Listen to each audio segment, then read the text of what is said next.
I think when we talk about conscience in the context of something like architecture, in the context of people's professional practice, the thing to focus on is the institutional context in which people make ethical choices. And in our debate that we had this evening, people called in various ways for a kind of ethical renewal, whether it was driven by concerns around sustainability or around social justice.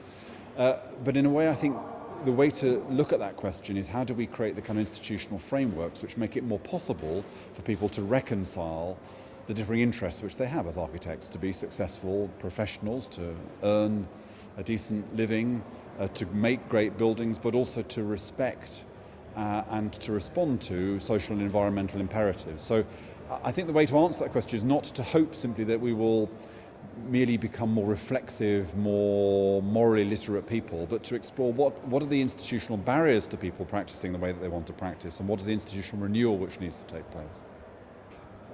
I don't personally privilege sustainability over other important moral challenges, for example, addressing grotesque inequality in society. Nevertheless, I think that sustainability is a particular challenge for architecture for two reasons. First of all, because buildings use a lot of energy, and so therefore you have no choice. You have to choose. Are you going to build sustainable buildings, or are you going to build buildings like the Shard which pay lip service to sustainability?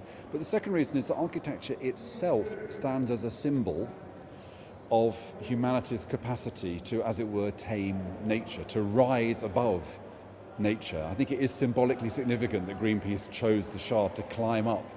And so therefore, I think because architecture, in a sense, is about man's capacity, humanity's capacity to rise above nature, it's particularly imperative for architecture, for a new architecture to emerge, which is more sympathetic to the constraints of our natural world.